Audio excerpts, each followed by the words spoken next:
Yeah, I don't know. Maybe they'll explain it later. Hold it! So you couldn't see out into the cabin at all? Not a jot. Most days I push the cushion up with me head and look out the crack. Then I can have a butcher's who I'm gonna fiddle. I thought you were a pickpocket, not a butcher. Butcher's hook means look. Means I can have a look. The seat I get under ain't as plush as the other one, see? So most of the time the passengers plant themselves opposite. But for some reason that night, this here Californian spent the whole journey right over me head. And for that reason, you weren't able to push the cushion up to peek out, I see. Truth is, I ain't too happy in small dark places, feels too much like being thrown in the clink. But it's the only place to hide in them carriages, so it's Obson's choice. Why didn't she just stick to picking people's pockets and speaking English? I'd say there's some reason that she's not letting on, judging from her demeanor. Yeah, I mean, it always... I don't think there's ever been a Phoenix Wright case where the witness, where the defendant, like, told the truth about the circumstances of themselves. Like, everybody is always hiding something. So anyways, I was a bit scared, but I just had to stick it out under there. Nothing else for it.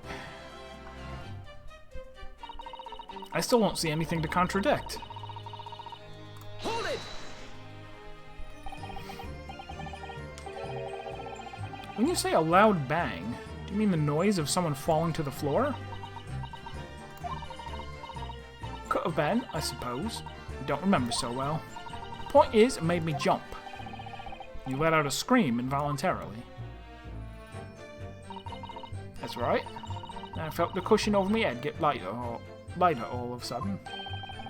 Presumably when the defendant got up in order to help the victim, yes? Or not. It could equally have been the moment the accused stood up in order to stab his victim, could it not? Is it usually the first witness?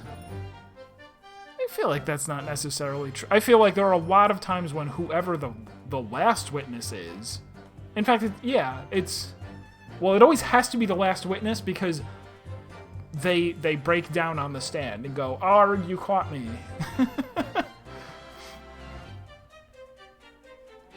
Ah, good. Made up numbers. Best kind.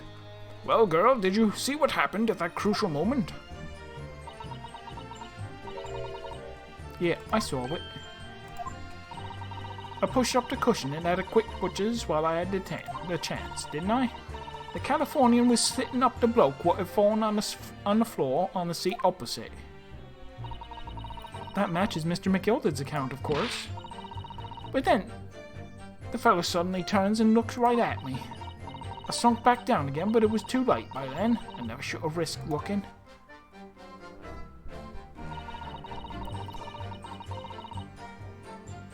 You still have nothing to contradict. Oh yeah, well yes, the very first case, I think he's the only witness.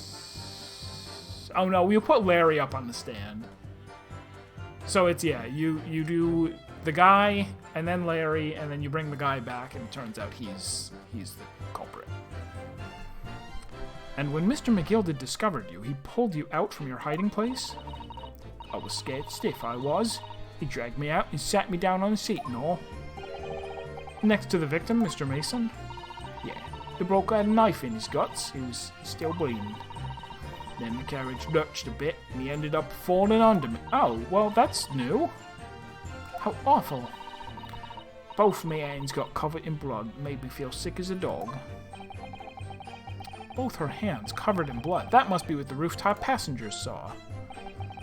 After that, I believe you talked with Mr. McGilded for a while, is that correct? He asked me some stuff. Wanted to know me name and what I was up to and that. Then I heard something from up above. Someone screamed. Yes, Mr. First on the roof deck, one would presume. Well, I didn't want no one seeing my face, so I didn't look up. Then the horses were drawn up smartish, and this here Californian says to me, "Get back onto the seat. I'll see if you can get away later." All 6 members of the jury had decided the defendant was innocent. Yeah, totally. For one brief shining moment, yes. It's clear that they're all still very unsure. If we could just find some conclusive piece of evidence among this new testimony, I'm sure we could clinch the verdict we want. Yes, I think you're right. And I have this niggling feeling. Something's bothering me, but I just can't quite put my finger on it. So either there should be something that we have evidence that we can object to, or I missed on one of the presses that he reacts in some way, and I was supposed to hit him with the gotcha. Hit him with the "excuse me." Snuck inside the carriage, which is contradicted by the fact that the thing was full. Got nothing to show for my troubles. I guess that's true. We don't know that she stole anything. Can't see a blind thing in that hiding place. It's pitch in there. I hear this loud bang, and then the scream.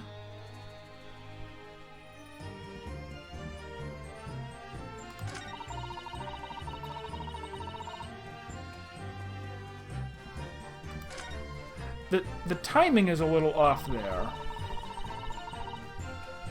Is she heard the scream of the guy overhead. As soon as that scream happened, they stopped the ride. They stopped the omnibus. And the driver looked down into the passage. I mean, looked down through the skylight.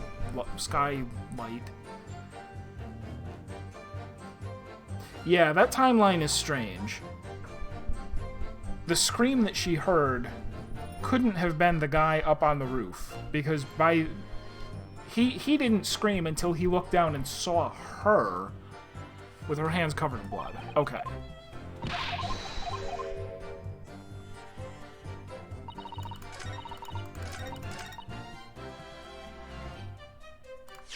What do I have in my armband? Autopsy report. Died from being stabbed.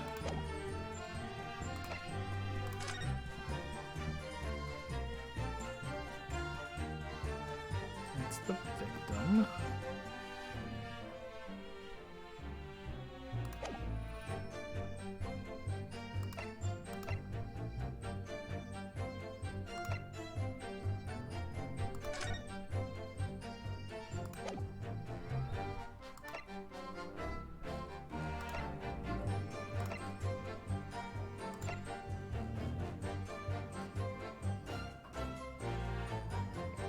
Objection! If you were really a thief, you would have stolen the knife.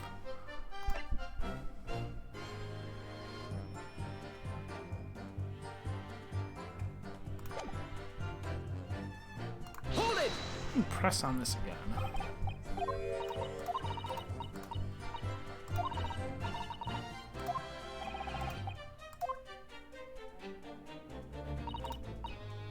Oh wait, did she screamed?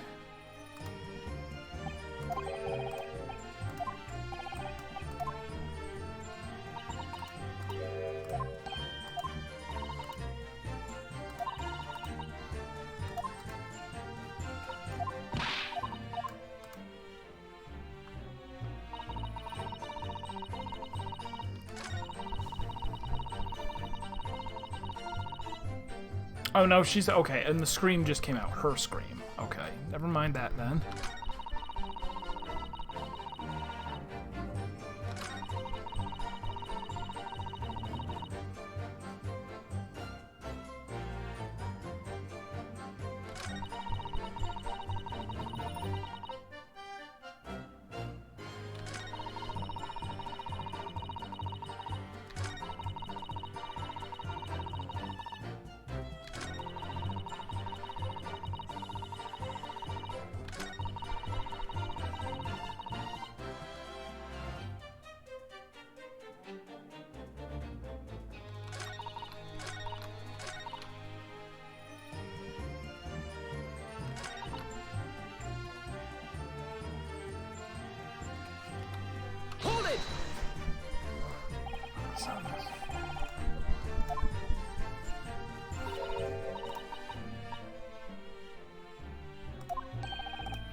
If I look at this again, will I get...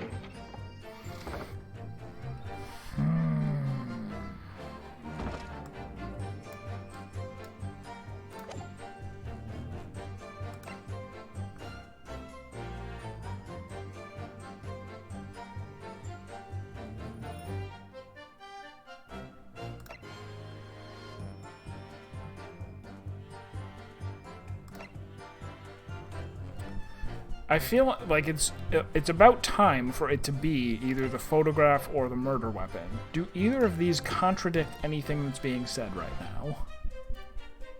The knife in his abdomen is clearly visible, but his face is partly obscured by an old crooked hat.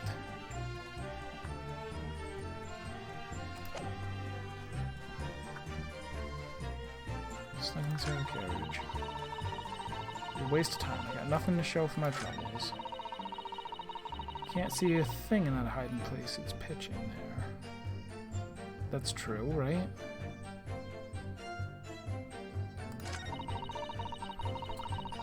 Hear this loud bang. Because of that, he found me. He did help me get away.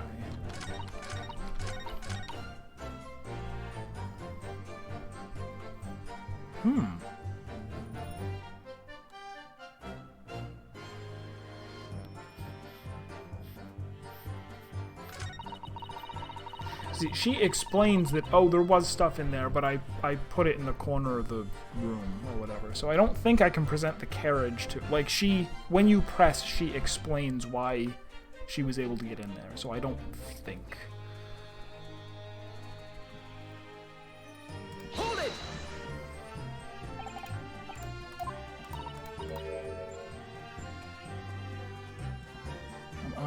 Most nights I'm...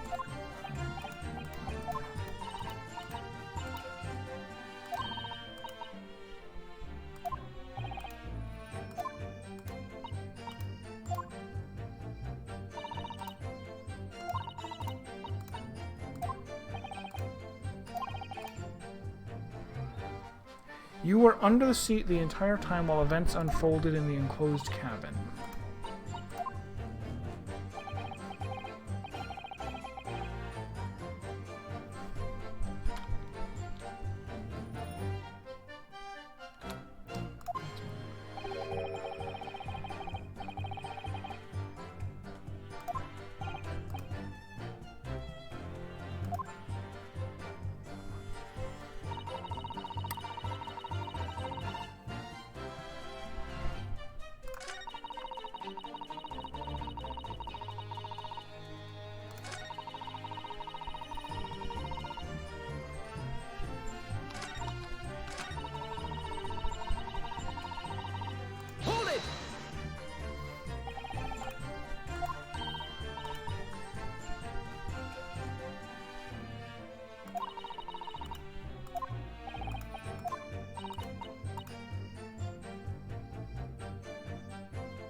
Well, no.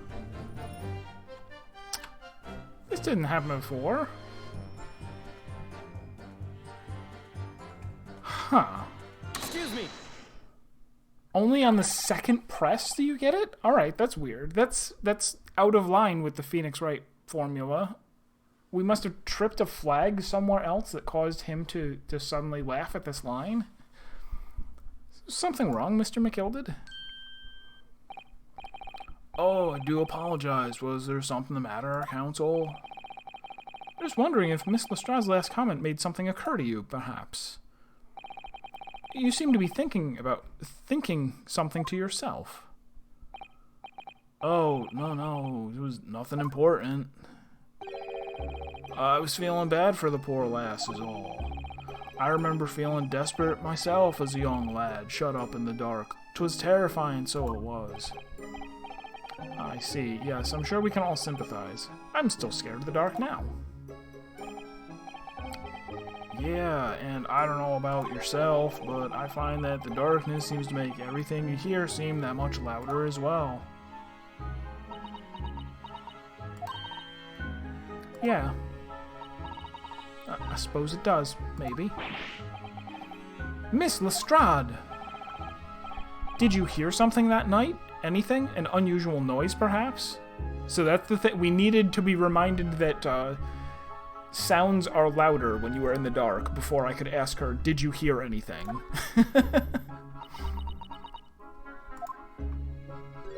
Are you actually Ben Affleck? Are you Daredevil? Do you have echolocation, like a bat? Nah, not really. Orchidaea was the Irishman, was the Californian snoring.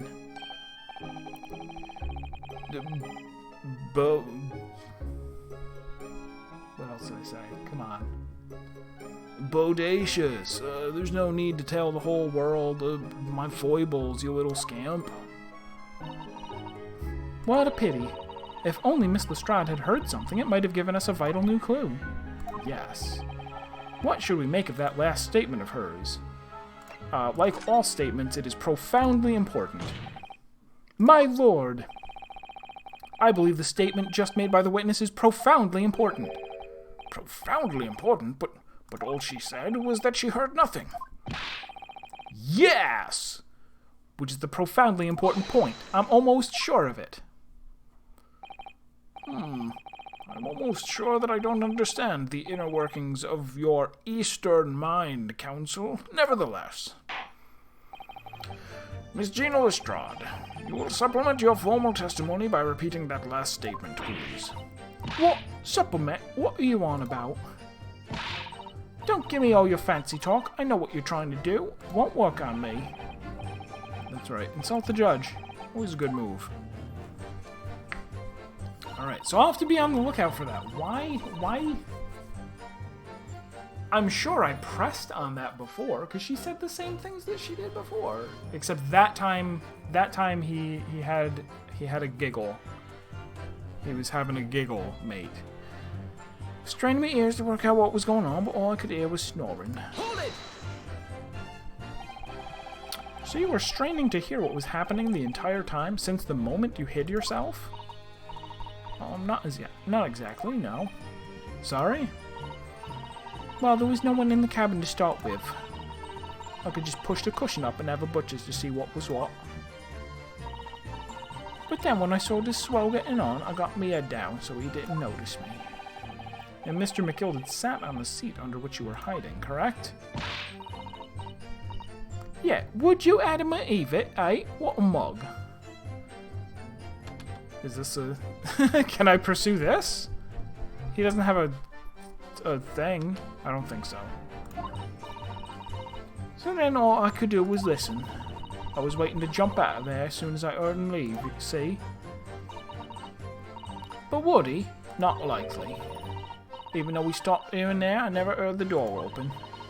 So I just had to stay put and listen to him driving his pigs to market, snoring like an old dog he was. Are there any conclusions we can draw from that, I wonder? It doesn't add up, because if the door never opened, then how did the other person get in? Miss Lestrade, what you have just told the court is clearly at odds with the facts. At odds? Are you sure, man? Absolutely.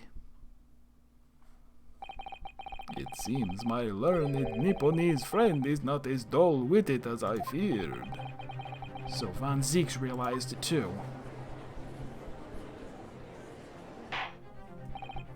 Counsel, I must insist that you bolster your claim with evidence, or some complicit party's name at very least. Yes, my lord. expect you to demonstrate this alleged contradiction to the court.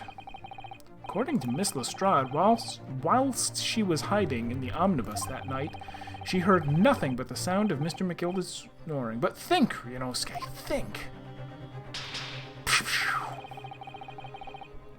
Something else she should have heard.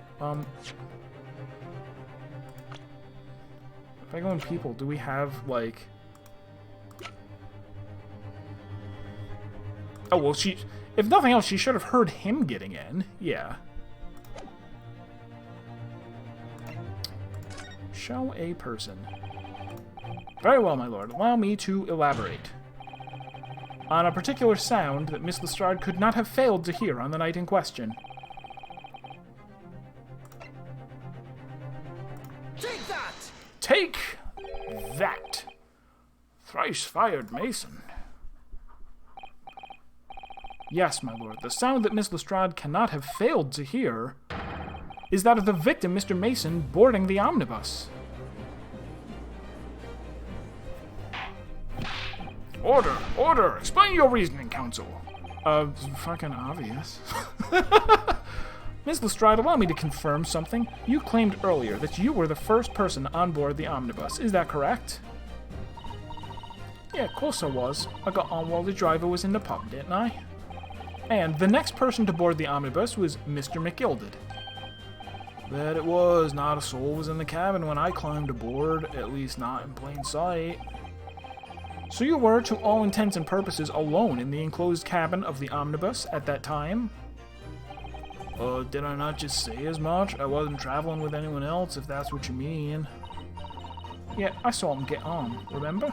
Through the crack in the seat cushion. He was on his own for sure. And from what we've heard, the carriage made a number of stops after that on its onward journey, during which time did you not hear the door opening or closing at all? Nah, I never heard it. That's exactly what I was listening for, weren't it? Waiting for this swell to leave. In which case, when and how did the victim end up in the carriage? We know that the victim collapsed inside the enclosed cabin of the omnibus, therefore, Miss Lestrade's statement about what she did or did not hear is at odds with the facts. Yes, this petty thief's statement was clearly flawed. Lord Van Zieks. Yes, he knew. He knew all too well that there was another inconsistency in Miss Lestrade's statement. It would seem words of thanks are in order for my learned friend. What are you talking about? You have demonstrated matters impeccably. This witness and her colorful statements are entirely unreliable. Her words are not inconvenient truths, convenient untruths. That's the Inconvenient Truth reboot, the remake. Nothing more. He said, but how could the victim possibly end up board of the omnibus? That makes no sense whatsoever. And this girl is a pickpocket, let's not forget that.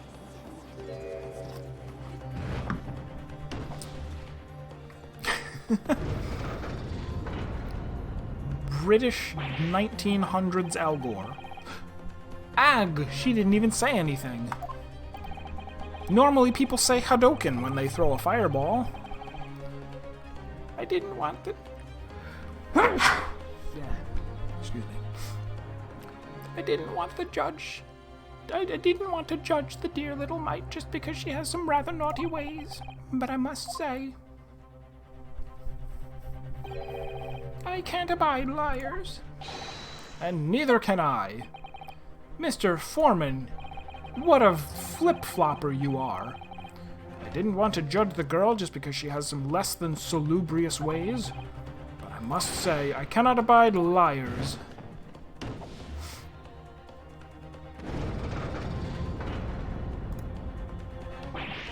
Arg!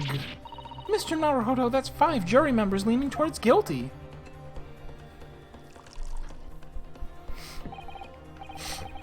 Well, your consideration for others is refreshing, my Nipponese friend. To the considerable troubles you have spared me. Kanpai!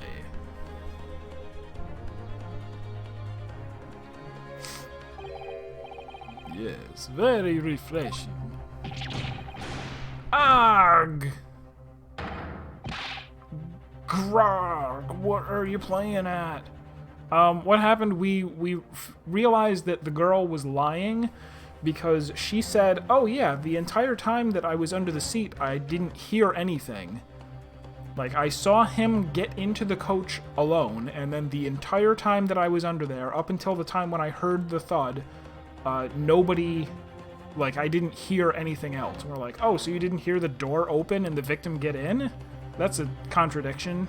And then the jury went, oh, so she's a liar, so we're all flip-flopping back to guilty. Have you forgotten who you're working for, you useless Eastern Adaman? Amadan? Apparently I am an Amadan.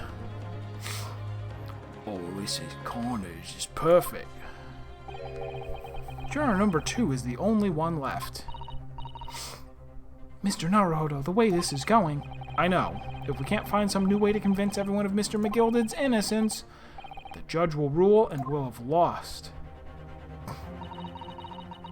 I very much wanted to believe the words of one of London's most respected gentlemen, but...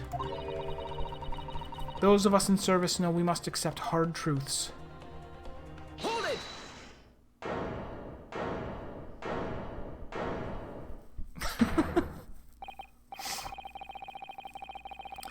Yes, the witness's last statement seems to have revealed a critical inconsistency in her story. However,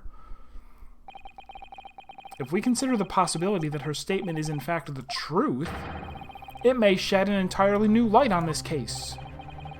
What are you saying? Counsel! I'm sorry, sir? Whatever do you mean? Counsel, I will not tolerate you attempting to prorogue my adjudication. Explain yourself at once. And now I have to explain it. That's a problem, because I don't know what he was getting at. When the accused boarded the omnibus on the night in question, the victim was nowhere to be seen. Subsequently, the carriage door was not heard opening a single time, as testified by the witness in the stand.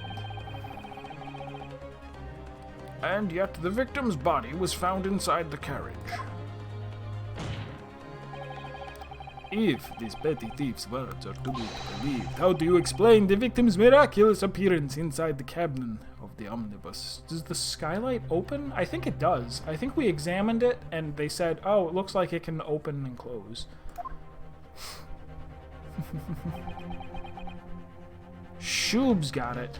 Maybe it's the same thing I just said.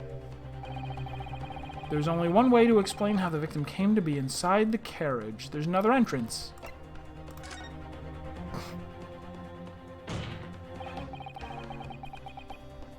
If the door wasn't opened even once, the only explanation is that the victim entered the enclosed cabin some other way. I wondered what new fantasy you would come up with in your blind panic. Oh, you know the murderer. Make sure you only say it in exclamation point. Well, actually, if you've got a guess that's going to blow the whole case wide open, I wouldn't even put it in hide, because other people's watching. But behold, the omnibus is here for all to see. Oh, I got it right. They wouldn't go through all this trouble for a wrong answer. Only one side of the enclosed cabin is furnished with a door. The other has only windows, fixed windows, which cannot possibly open. In short, there is no entrance to the cabin other than the door. One entrance. But there could be. There's one possibility you haven't considered. Oh, really? Yes. One other way inside that isn't the door. Another opening, the use of which allowed the victim to appear inside the enclosed cabin. Gina was pregnant and gave birth to him inside the cabin. Clearly. And then he aged 59 years. All right, counsel. The defense will now identify the location for the court. Here is the omnibus on which the incident occurred. Where on earth is this entrance by which you propose the victim entered the cabin?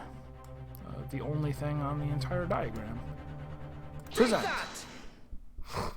It was the horses. The horse was a Trojan horse. The victim was inside the horse the whole time. The answer is obvious. It couldn't only have been the skylight. I say, the skylight? Objection! Your ludicrous proposal almost has me at a loss. Has me lost for words. However, the skylight may well be large enough for someone to pass through. Objection! so you claim, but do you have a shred of evidence to support your addle-brained theory?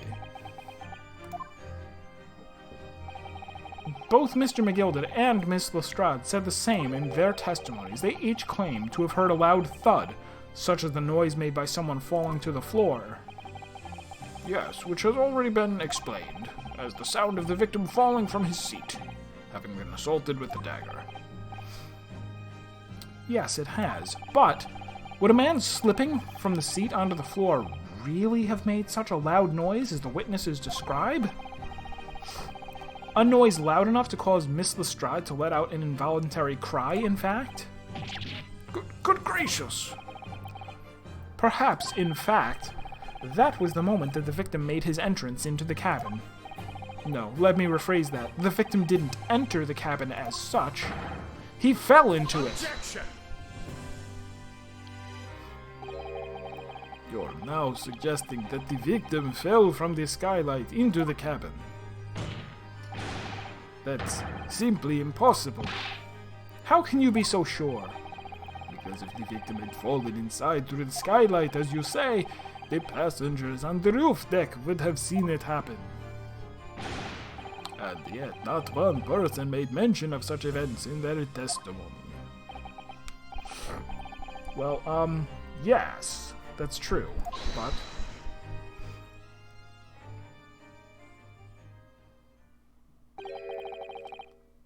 might a humble dude make a wee comment here? Mr. McGilded, you can talk? I don't know why we were shocked. To be sure now, the two dudes who were sat on the roof that testified afore said nothing of the victim falling through the skylight. But it seems to me, my lord, that 'tis not so much a case of them not saying it, but... aye. 'Tis a case of them being unable to say. What? I think perhaps those two dudes... do be having something of a compelling reason not to mention what happened. Not one murder admitted to... It's Serp! Hey, Serp! Would you not agree, fine ladies and gentlemen of the jury? Humph! Oh my goodness, surely not. Those two chaps on the roof?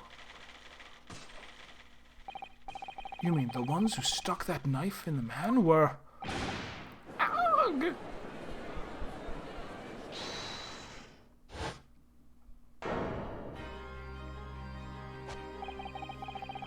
Just what exactly are you insinuating here, you blitherer?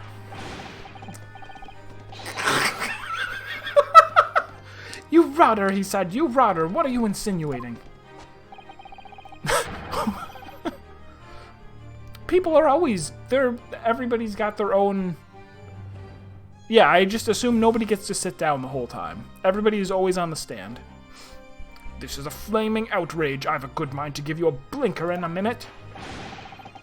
He'll give you a shiner in a minute, he said, and so will I. Mr. Fairplay, you're effectively accusing me, a city gentleman and a well-respected banker. And me, a very angry hatter, Mad Hatter? Suggesting that someone like me could have stabbed that man in the guts. It's a disgrace. It's scandalous. It's Arg! I protest in the strongest possible terms. That's right, I protest. We're suddenly next to him? Yeah, no, this is breaking all of laws of Newtonian physics. There's supposed to be a girl right here. How did she get away? Did she smoke gun us? She might have smoke gunned us. And yeah, they were not. They were just two random strangers before. Now he's fervently defending him with a very strange fighting stance. And I press too. About you, you rotten scoundrel. Yeah, how'd she get over there? Order! This is not the time, witnesses. I will not permit this wanton invasion of the stand. Return to the anteroom at once. Oh, they were in the anteroom. Oh! They were in the antechamber. That's why we don't care about Newtonian physics. Or Euclid. Newton and Euclid, both spinning in their graves. That's fine. But this is beyond reason, my lord. Arg! It's outrageous. It's very hurtful, you know. My lord, if I may comment.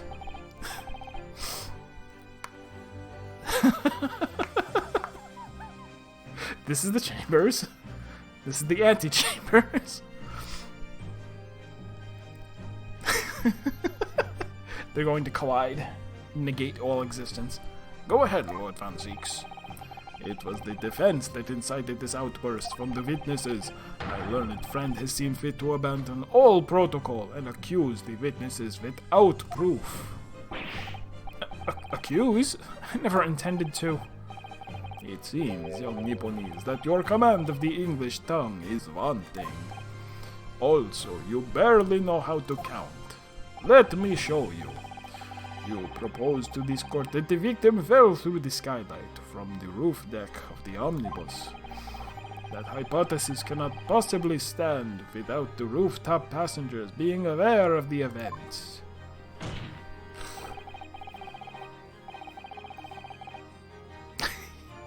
You have branded these gentlemen liars. You have intimated their criminal guilt. In our British courts of law, that is what is termed a baseless accusation. I know I was rash to put this idea forward without any actual evidence, but you can't just dismiss it without a second thought. What are we wasting time for? Get him to testify. I thought there was something fishy about that hat from the moment I laid eyes on the fellow. We have to see this matter through now, one way or another. If there's filth and rubbish in our midst, we must dispose of it at once.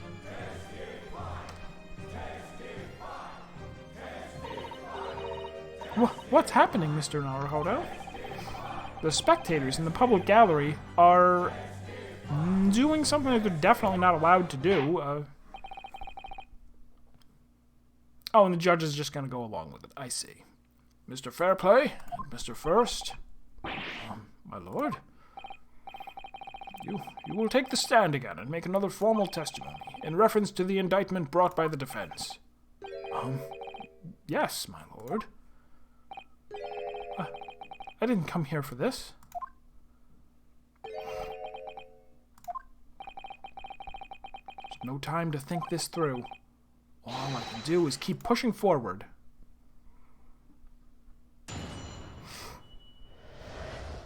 Sorry.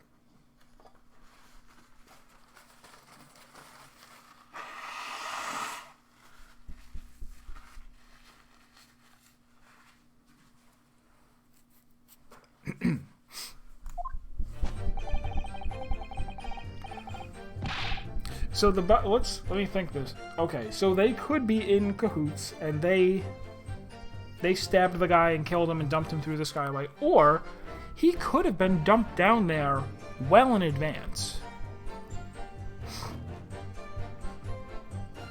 Right? Someone like the driver could have dropped the guy through the skylight. The girl, the McGillicuddy wakes up, stands up, puts the guy on the seat, the girl comes out, they sit there and talk. While they're talking, the two other guys get on, sit up on the roof, and then eventually notice that there's a stabbed guy on the seat. That could have happened. Or it could be they stabbed him.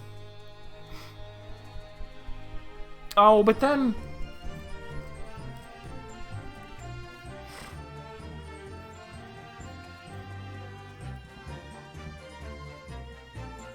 No, then the driver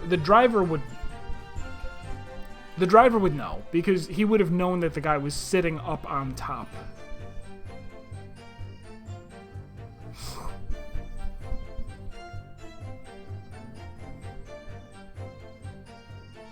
Also, there would be no reason for them to lie about this, I don't think. It would be like galaxy brain of them to think of this, but then they were like, oh no, when we went to get on, the door was locked from the inside, and so we had to sit up on top. They could be lying about that, or I'm leaning towards they are probably not the murderers, and probably not even in on it, even though they're acting suspicious.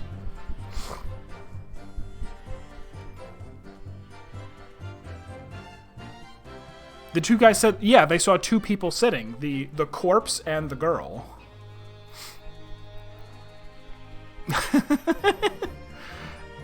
We were the only two people up on the roof deck, dead or alive. I can swear to that. If anything had happened where we were sitting, don't you think one or the other of us would have noticed? Also, there's no blood up on the roof. They didn't... Well, I mean, no, there wouldn't have to be blood. I don't know. In any case, neither of us know the first thing about the victim. We had no reason to kill the man. The skylight was shut the entire time. I tell you, we couldn't possibly have opened it. If you're so sure the victim fell through the skylight, where's your proof?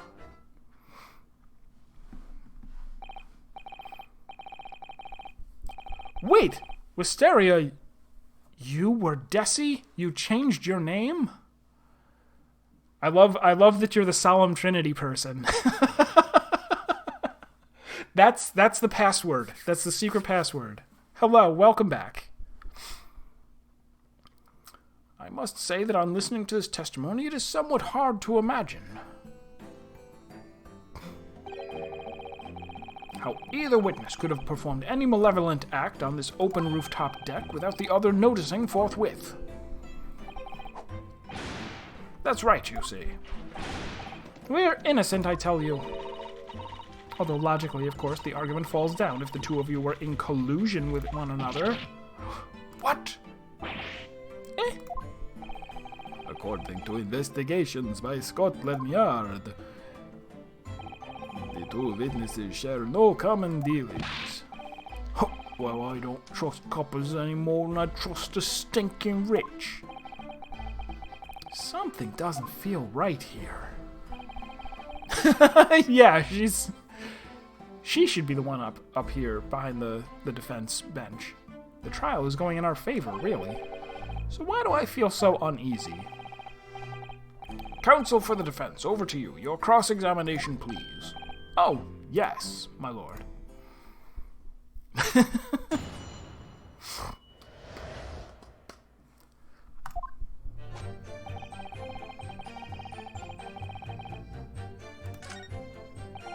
Oh, whoops.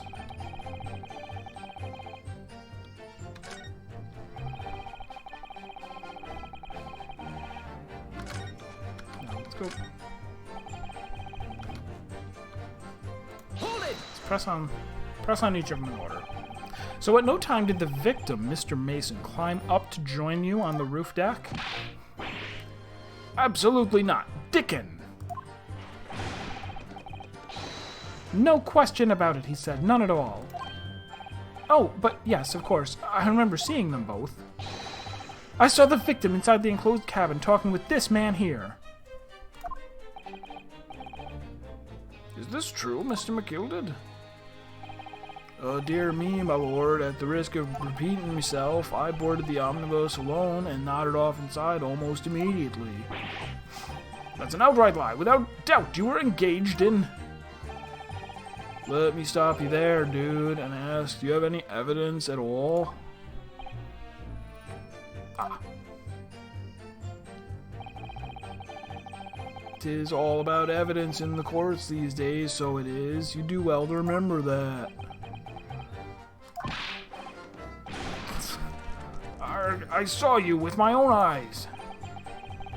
going so well.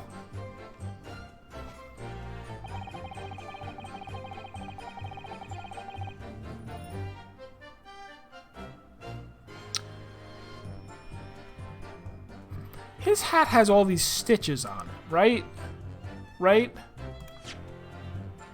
Look at this guy's hat. Also, well, not the same kind of stitches. I don't know. I made it up. You can make things up in court. There's no rules. Hold it!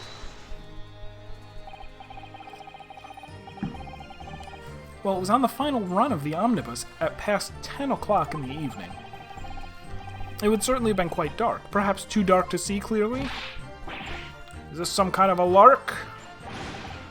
Is this some kind of a joke, he said? Is that what this is? Or perhaps one or the other of you fell asleep briefly. Are you fair dinkum, sir? Are you serious, sir? That's what he said. It's impossible, I tell you. It is strange that he's translating for him. A stitch in time? Or a hat in time? Or a puzzle in time? I'd give you the keys to the vault if you could fall asleep in that bitter cold. And if you did manage it, your eyelids would freeze shut and you'd never open them again. That's extreme. It was extreme, I tell you, and we had to put up with it because this man had locked the door. Any true gent would have unlocked it and let me in when I knocked. I'm dreadfully sorry about that, little dude. But you see, I was away with the fairies and didn't hear you at all.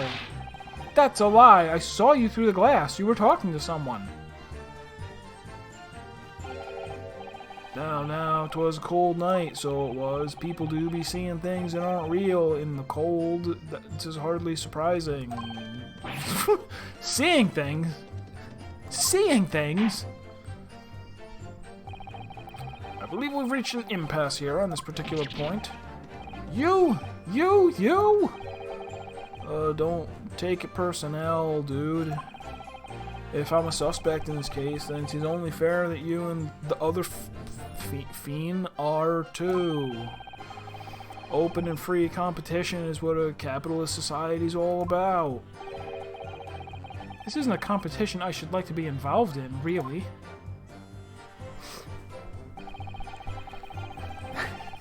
I did say it's a hat in time.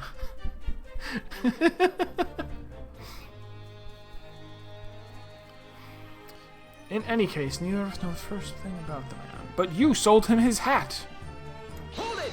Not really, though. I made it up. So you had never met Mr. Thrice-Fired Mason before?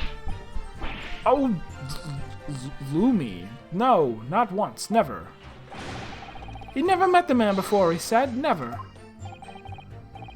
And you, Mr. First, had no prior dealings with the victim either? Either? We're in England. Either?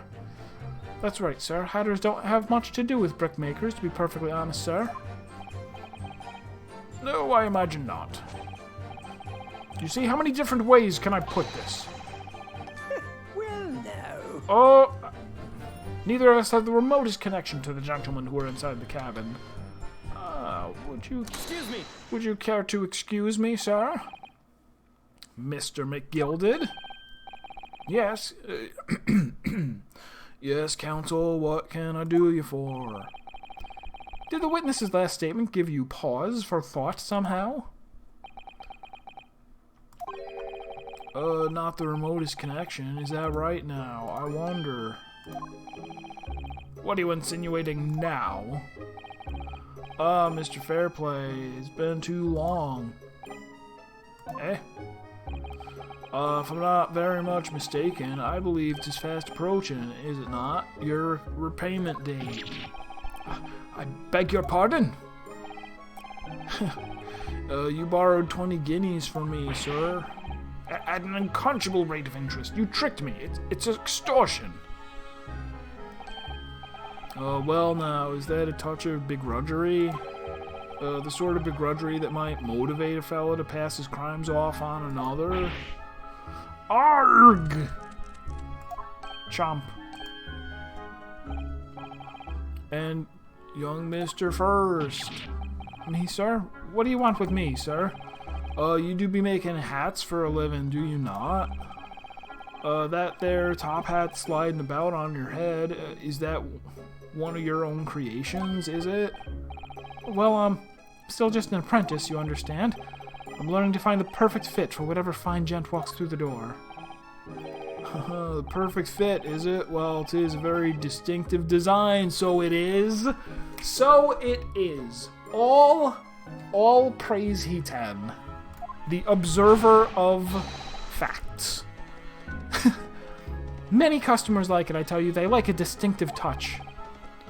Customers such as Thrice Fired Mason? There was a photographic print of the victim submitted as evidence afore, my lord. This you mean. Dun dun dun! I can't help thinking that poor fella's hat looks distinctly familiar, wouldn't you say? Oh! Guilty. That's one of my hats. Aye, that it is, so it would seem the brickmaker was a customer of yours. Or he bought it second-hand from someone else. Never thought of that, did you? The sort of customer I'd wager you could have had a wee quarrel with over the distinctiveness of the goods. Oh no, sir. Absolutely not, sir.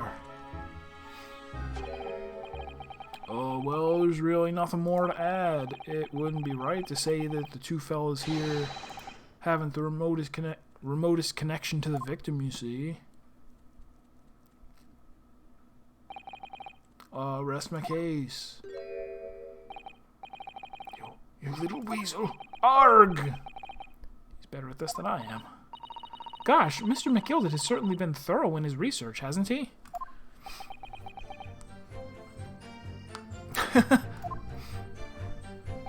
I mean, definitely, yeah. He hasn't acted like someone who's afraid that he's going to, well, especially, achievement unlocked, Hat Hunter? Was that optional? Imagine that, if the hat is just purely incidental, like has nothing to... Man, that would be a very big departure for a Phoenix Wright game. Right, because I got the pillow achievement for looking at the pillow, right? In the other case. And it was like, oh, it's just, you look at it, and he says, oh, well, it's nothing. And then you get an achievement. And I noticed, too, in the achievement list that there's a bunch of those, and that they actually say what you have to do in order to get them, which is unfortunate. Like, you can hide those, you can hide the descriptions. Like, you can put in achievements that don't say what you have to do in order to get them. That'd be way more fun. So I didn't look at any of them, but that's neat and interesting if going on this little side tangent doesn't actually prove anything, but but does get you an achievement. Vampire Survivor? Never heard of it. I don't think I've ever heard of it. Oh, plus Steam sale just started today, didn't it? I'm gonna pick up whatever it is. There's something on my Steam wish list that's like 70% off. Forget what it's called. Oh, Steam is open. I guess I could just look. The Spectrum Retreat. I don't remember what it is. It must be a puzzle game, because all games are puzzle games. Please don't let my little interruption hold up the proceedings.